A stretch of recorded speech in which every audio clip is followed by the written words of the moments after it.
Hi, it's Tilley again. Welcome to HN2150, and today we're going to discuss Unit 4, Training and Design. So, we're moving along the training path.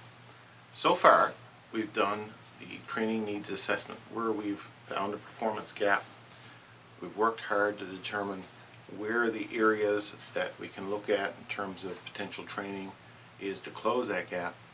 Now we're moving ahead and we're saying, okay, let's actually design the training so that the people who need the training can get a type of training that will benefit them and close the gaps.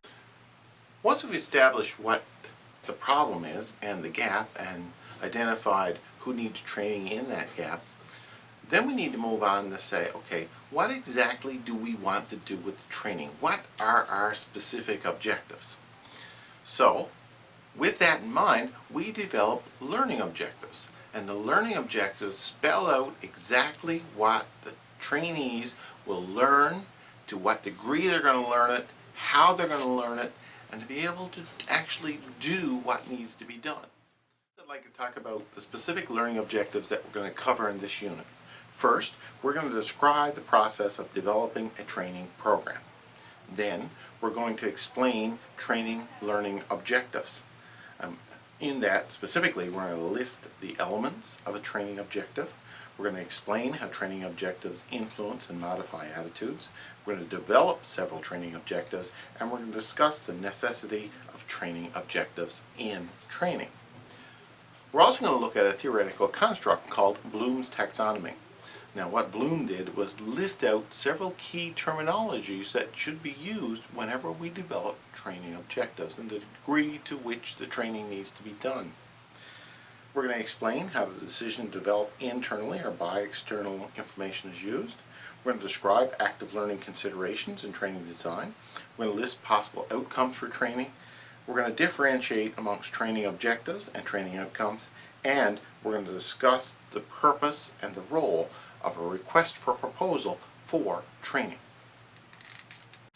So we've done a training needs assessment. Now, at this point then, we're going to have to actually design the training. So first off, we're looking at the training design process. When we think of the training design process, that includes several key steps that need to be sequenced in order to do the training correctly. First, we're going to have to figure out and write key training objectives. What is it we want to do? Then, we're going to have to decide as an organization if we're going to get someone to develop it for us, outsource it, or if we're going to develop it in-house. And there are pluses and minuses to each choice. Then, we're going to look at, in the event that we need to go out and buy some, creating a request for proposals. We're going to have to determine the exact training content and how we go about determining that content we're going to look at. And we're going to decide on the various training methods that are out there that can be used, particularly best practices in terms of training methods. And we're going to incorporate those best practices into our training. And finally, we're going to look at some of the key design elements that are important in training. You may ask, what exactly is a training objective anyway? Well, a training objective formally is a statement of what is expected of the trainee once the trainee has completed the training.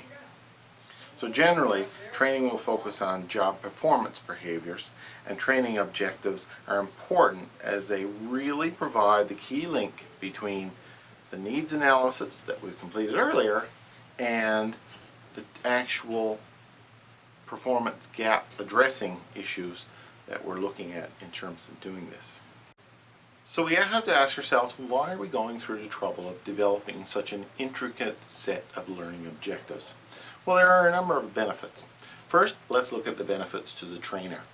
Well, first and foremost, from the trainer's point of view, it gives the trainer kind of a roadmap of what needs to be trained, how it needs to be done, and the sequencing of how it needs to be done. Now, the good thing is that because we know all those things up front, we can really do a pre-assessment on all our trainees to see if they know or what degree they know the material that we're going to talk about.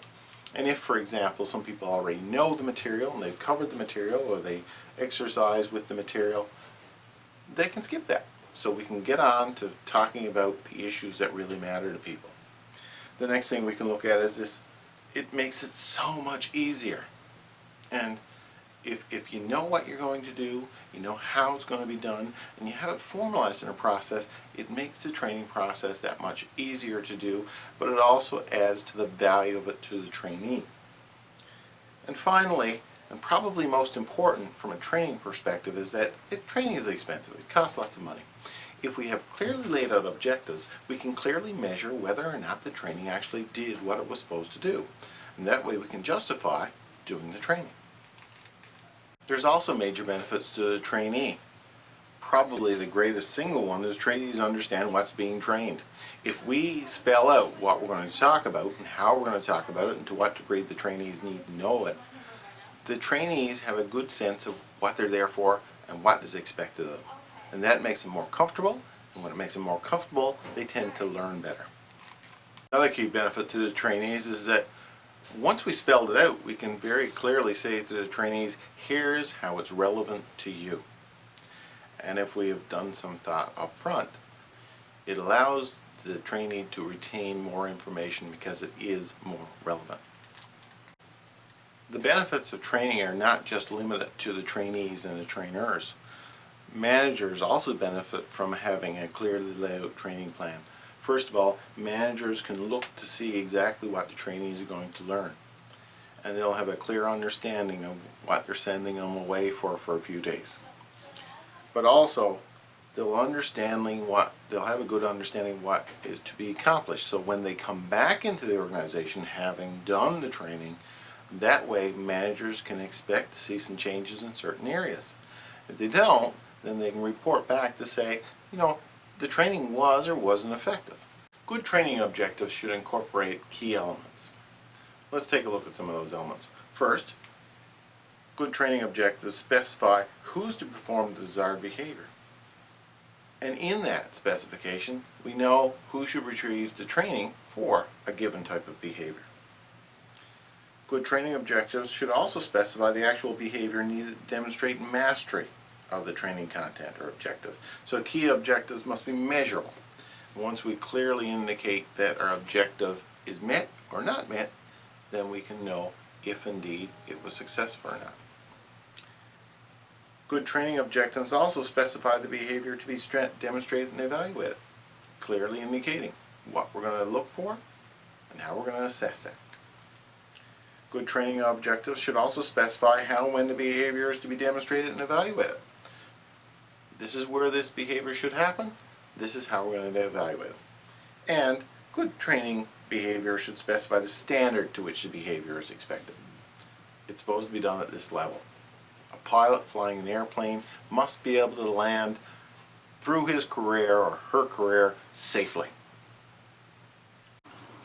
So in this section of the video, I'd like to talk a lot about learning objectives and writing learning objectives.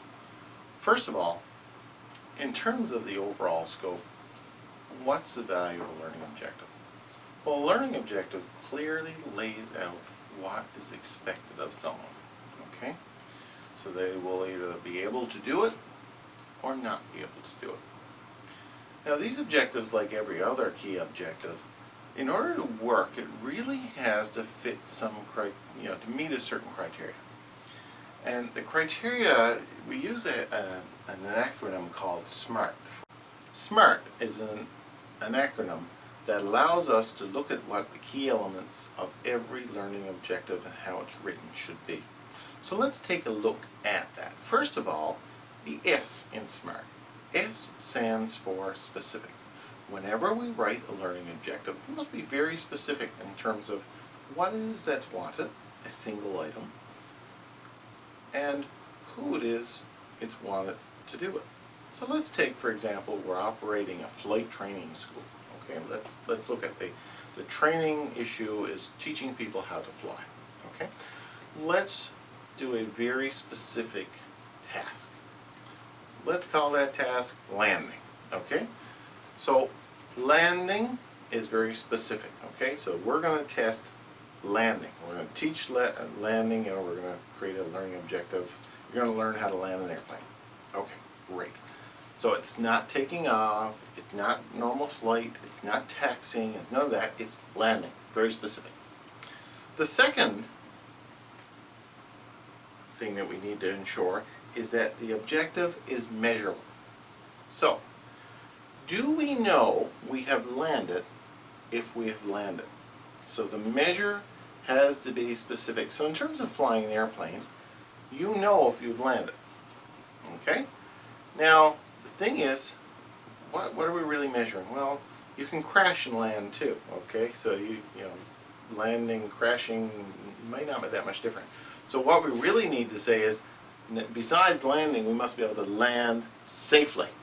Okay? And that really speaks to the next A in the acronym, attainable. We need to be able to teach someone something that they actually can do with a certain amount of training. So under normal circumstances, you can train someone to fly an airplane, to do it safely, and to be able to land at an airport, on a runway, so that nobody is hurt, the plane is not damaged, and we can fly off again. So, do you think that we can do that? Yes, it's attainable. So we need to be able to ensure that all our learning objectives are attainable. The next in the spectrum of SMART is the R. Responsibility has to be critical in all learning objectives. Who is the person that is going to do the task? So for example, in terms of a training session where we're teaching people how to land an airplane, are you teaching the trainer to land, or are you teaching the student? So again, we need to be able to say that the student is responsible for successfully landing the airplane. Finally, the T stands for timely. Timeliness relates to when the objective needs to be met. Is it within 2 years? Is it within 6 months? Is it within 6 minutes? So, considering that someone goes through a certain degree of training, having conducted 6 hours of flight training and 2 hours of observation of another pilot, the student should be able to safely land an airplane on a runway in such a way that nobody's hurt. SMART, it's an acronym. It's useful for writing all objectives. Make sure you're aware of the terminology and aware of what each component of SMART means. Like in everything, there's different variations in terms of outcomes, objectives, the level of which. And a learning outcome is a general outcome. The person should be able to fly an airplane. A learning objective, on the other hand, is a very specific task within the outcome. So say, for example, to be able to land the airplane. To be able to fly an airplane is much broader. To be able to land the airplane is very specific. Now let's turn to specific learning objectives. Okay, let's write a learning objective, and let's look at what it takes to write a learning objective. First, we need the performance. What is to be done? Next, we need the condition. Under what circumstances is the performance to be done? And finally, we have the criteria, which is the measure of success. How do we know if the person has done it to the point that we've set? So, here's some simple examples of a learning objective. Let's take a look at the first one. This is for customer service training for retail sales. After training, the employee will be able to express concern to all irate customers by a brief apology only after the customer has stopped talking and no matter how upset the customer is. So what we have there is, after training, the employee will be able to express concern. That's the performance. They have to be able to express concern to all irate customers by a brief apology only after the customer has stopped talking. There's the criteria. Okay? This is what you're supposed to do and when you're supposed to do it. To what level? No matter how upset the customer is. Next, we'll take a look at one for a telephone installer. Okay? The trainee will splice 6 sets of wires in 10 minutes according to the code wall at the top of the telephone pole wearing all standard safety gear. Here we have the performance, splicing wires. The criteria is in 10 minutes, got to be able to do it in 10 minutes. Wall at the top of a telephone pole, so it's not good to be on the ground, you need to be at the top of the pole, and wearing safety gear, the conditions. Next, we have another example here of a training objective for this course, for example. Let's take a look at that. Using the material presented in the book and in the online notes and in the videos, students will be able to develop a full training program performance within a time frame of a semester with a grade of 50% or higher. So you need to be able to do the course and the required assignment in the course so that you do it to a standard greater than 50%. And I know you'll do better than that. Next, I wanted to look at Bloom's taxonomy. And effectively what he did was broke the world down into 3 basic types of learning. First, we have cognitive learning. Cognitive relates to the mind and understanding. So the cognitive domain deals with mental skills or knowledge. So you have to get a certain understanding in your mind of something. Okay? Next, he talked about an affective level. So you can have it in your mind, but then you have to have an affective level, which explains how people grow in feelings or their emotional area. In other words, the affective domain can affect attitudes, feelings, values, appreciation. So it stretches it even further than a basic knowledge that the cognitive message makes, and says we need really to look at the affective dimension as well, and that is how do they feel about it, what are people's feeling. Even further, he takes it to the psychomotor, and what the psychomotor deals with is learning occurs when you can do the dexterity. So okay, let's go back to our airplane analogy. The cognitive level is to read a book and understand the physics on how an airplane flies and how it lands. I can do that, you can do that, understand the concept. The affective level takes it even further when it says, okay, I can appreciate what would happen if we didn't do it correctly. We could look at the consequences of landing too hard or landing too soft or not landing in the right place. That's affective, taking that basic understanding and being able to broaden it out from an emotional level. Next we have the psychomotor, and that is what kind of a hand movement or how do you move the controls in such a way in order to make a safe landing. So the affective and psychomotor take the book knowledge and turn it into an application, an appreciation and an application. Bloom further went on to say that what we have, whenever we write learning objectives, we have to write them to certain levels, and really it starts off really at a cognitive level and works up to an affective level. And whenever we think of using words to put in learning objectives, to be able to run or skip or jump or land or walk or to be able to do mathematical problems, we've got to do them to some level. So Bloom came up with a bunch of descriptor words that he categorized into a number of categories. And each of these categories was progressively more deep.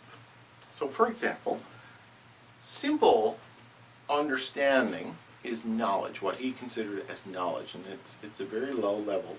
And that's where we think about being able to recall stuff. Okay, I remember someone saying, let's recall. And words that describe someone's ability or someone's need to learn something to the level of knowledge would include things like list, define, tell, describe, identify, show, label, collect. So what we're asking someone to do there is when we use those words in a learning objective, the person is supposed to be able to get to the knowledge level. Okay? Now, comprehension takes knowledge a little bit further, and it says, okay, well, what we need to do is get some understanding. So we're moving into more of the affective domain. Better understanding, a grasp of the meaning, a translation of the knowledge into a new context. To be able to interpret facts, comparison, contrast things, to order, to group, to infer causes, a little bit of a deeper understanding. And so the key words that will be used in learning objectives related to someone's need to understand things to a level of comprehension would include things like summarize, describe, interpret, contrast, predict, associate. Again, what we're doing there is a higher level of understanding is required whenever we use those words in a learning objective. Even further along, if we said, okay, what do we do if we need it even higher than that? And that's what Bloom called the application level. We need to be able to think about how the person applies the concept. So when we think about applying, it's use of methods, use of concepts, theories, new situations can be applied, solving problems is required. And we think about key words that we'll use in learning objectives that worry about application as being apply, demonstrate, calculate, complete, illustrate, show, solve, examine, modify, and so on. Even higher, we have an analysis level. That means we can take basic information and move it around in our heads and think about it quite deeply. So when we think about analysis, we see patterns, we organize parts, and we recognize hidden meanings. We see things. We can look deeper into it. And in terms of that, a learning objective where someone needs to look deeper into things, a learning objective should use words like analyze, separate, order, explain, connect, classify, arrange. Again, deeper meaning. Even deeper meaning is illustrated by the next level called synthesis. And synthesis takes the analysis even further by using old ideas to create new ones, generalizing given facts, relating knowledge in several areas, predicting, drawing conclusions, and so on. So we think about keywords there that we'd use in learning objectives to look at synthesis, including combine, integrate, modify, rearrange, and so on. Finally, we look at the highest level of understanding, and that's what we call evaluation. And there we're comparing and we're discriminating between different levels, and we're making choices, and we're recognizing subjectivity. There we would write a learning objective that uses words such as assess, decide, rank, grade, test, measure, recommend. Again, deeper level of understanding. So the point is that as we move up in the level of domain, the level of understanding that's required, we use words that are indicating that we need to have a better grasp, an even better grasp than just simply understanding. We need to be able to do it, interpret it, integrate it into our thought. Of course, organizations need to make decisions whenever they go and they think about doing training. They can do it in-house if they have the capacity, or they can go buy an off-the-shelf package of training. A lot of organizations, especially small organizations, will say, hey, we're just going to buy something. That comes with costs. And larger organizations who might have some capacity say, well, let's do it in-house. That comes with some cost too. So let's take a look at some of the advantages and disadvantages of one or the other method. First of all, in-house training, that has a lot of pluses relating to security, okay? You're doing your own training, no one's receiving any, no outsiders having an idea of what's going on in your shop. You're not sharing ideas or sharing information that may be secret or private. Users who do in-house shop information can use the organization's own terms, terminology, software, etc. So you have a good idea of what's going on there. So the in-house stuff works good if there's a lot of jargon and lingo that only the in-house would understand. It incorporates organizational values into the in-house training.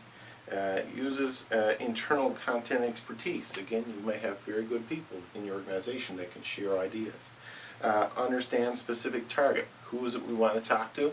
We know everything there is to know about them, and as a result we can design our training to meet their needs. Can provide a source of pride and credibility in the organization. Obviously, we do our own training. We have the skills and knowledge to be able to do that, and we're glad to be able to do it. However, external training has some advantages too, and we should be aware of those. It's high quality, or it should be high quality. If we hire a specific company designed it that is all about training, they know all the ropes to skip and the ropes to know about training. Immediate delivery. We can buy it off the shelf. We can get it done. We don't need to do any development as we would with in-house. We just go and buy it, and they do it. It comes sometimes with extra services such as the testing and all the analysis. They probably have some skills in that we may not. There is some ability to customize it, and again, it takes longer to do that, but we can get the company that's going to supply us the training to customize it in some way. We benefit from others' experience. They've done a lot of this before, and they've learned, and they've built it accordingly. It's been tested a lot in other organizations, so it should work here. And it's often less expensive. In-house training is very expensive to develop. A lot of processes we've seen. You've got to do the needs analysis and then work through all of this exploratory and development work. It takes a lot of time and energy. If we do choose to do external training, one of the things we need to do is be able to go out and seek to seek bids on who can do that training. This is where the request for proposals come in. A request for proposal is a standard document that's used by many organizations when they go outside looking for help. Specifically for training, a request for proposal will go out to other training organizations or training providers, and it will ask a number of things. It will ask for the organizational overview of the training organization.